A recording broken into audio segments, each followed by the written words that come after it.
NDMA ने मुल्क भर में आज से 27 अप्रैल तक गर्मी की लहर का अलर्ट जारी कर दिया है। महकमा मौसमियात के मुताबिक 24 घंटे के दौरान सबसे ज्यादा दर्जे हरारत जैकबाबाद में 43 डिग्री सेंटीग्रेड रिकॉर्ड किया गया।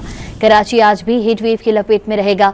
पारा 41 डिग्री तक जाने का इम्कान है। खैबर पख्तूनख्वा, गिलगित बल्तिस्तान और आज़ाद कश्मीर के मुख्तलिफ इलाकों में आज बारिश की पेशगोई की गई है।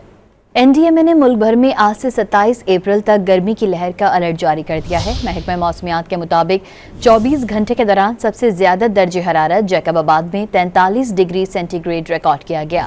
कराची आज भी हीट वेव की लपेट में रहेगा। पारा 41 डिग्री तक जाने का इम्कान है। खैबर पख्तूनख्वा, गिलगित बल्तिस्तान और आज़ाद कश्मीर के मुख्तलिफ इलाकों में आज बारिश की पेशगोई की गई है। एनडीएमए ने मुल्क भर में आज से 27 अप्रैल तक गर्मी की लहर का अलर्ट जारी कर दिया है। महकमा मौसमियात के मुताबिक 24 घंटे के दौरान सबसे ज्यादा दर्जे हरारत जैकबाबाद में 43 डिग्री सेंटीग्रेड रिकॉर्ड किया गया। कराची आज भी हीट वेव की लपेट में रहेगा।